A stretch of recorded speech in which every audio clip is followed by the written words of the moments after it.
मान लो अगर कोई भारी रोग ऐसा शनि महाराज के कारण हो गया हो, अच्छे काम करते करते उल्टे हो रहे हैं, होते हैं किसी किसी के साथ में, विपरीत परिस्थितियां आ जाती है। अच्छा करने जाओ बुरा हो जाता है, अच्छा कर्म करने जाओ बुरा हो जाता है। तो पीपल के वृक्ष की जो छाल होती है, छाल देखिए, पीपल के वृक्ष में जो छाल लगी होती है, उस छाल को घिसकर चंदन बनाकर भगवान शंकर का स्नान कराकर, अभिषेक कराकर, पूजन कराकर, पूजन कराने के बाद हमें पिपलेश्वर महादेव का नाम लेकर, कौन से महादेव?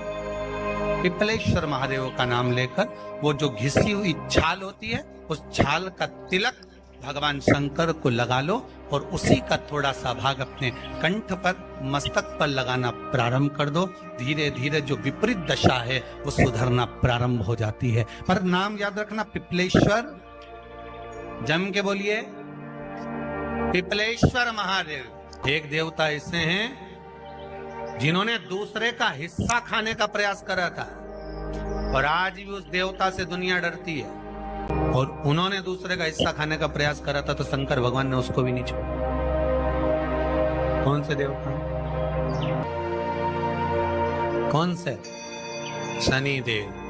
शनिवार के दिन जो पीपल के वृक्ष में सरसों के तेल का दीप लगाता है, उसको शनि कभी परेशान नहीं करता। जिस व्यक्ति की बीमारी खत्म ही नहीं हो रही, कभी पाँव में दर्द आ गया, कभी कमर में दर्द आ गया, कभी पीठ में दर्द आ गया, कभी सिर में दर्द आ गया, कभी आंखों में तकलीफ हो गई, कभी दमा चलने लगा, सांस चलने लगी, कभी डॉक्टर को दिखाया तो थायराइड हो गया, कभी ब्लड कम हो गया, कोई प्लेटलेट कम हो गई, कोई कुछ हो गया, कोई कुछ हो गया, डॉक्टर को दिखाओ।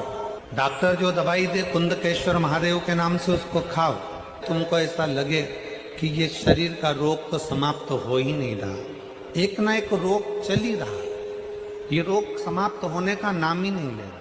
पिपलेश्वर महादेव का नाम लेकर, और पिपलेश्वर महादेव का नाम लेकर किसी भी शिवालय में, शंकर के मंदिर में जाकर एक बेलपत्र रखकर उस जो प्रसाद तुम बना कर ले गए हो, जो तुम भोग बना कर ले गए हो, उसका स्पर्श कर कर पिपलेश्वर महादेव का नाम लेकर शंकर को उस भोग को रखकर, बेलपत्र रखकर शिव जी को 7 बार एक ही लोटे का जल, केवल एक लोटे का जल 7 बार उत्तर की ओर मुख कर कर दक्षिण में खड़े होकर शंकर के शिवालय पर 7 बार एक ही लोटे का जल 7 बार थोड़ा थोड़ा कर कर उसको गिरा दीजिए, शिव जी के ऊपर चढ़ा दीजिए 7 बार। बाद में जो प्रसाद पर आपने बेलपत्र रखी है, उसी बेलपत्री को उठाकर शंकर के शिवलिंग पर चढ़ा दे। बाबा को प्रणाम करिए, बाबा मेरे शरीर का रोग समाप्त नहीं हो रहा। किसी भी दिन पिपलेश्वर महादेव का नाम लेकर वो चढ़ी हुई बेलपत्री लियाओ,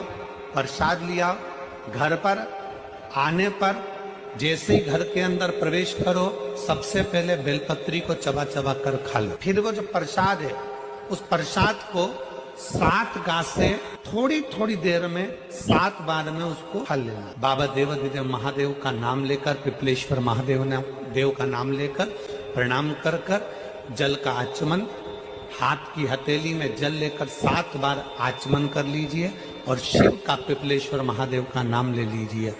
धीरे धीरे 15 दिन लगेंगे और 15 दिन में बीमारियां अपने आप कम होना प्रारंभ हो जाएगी।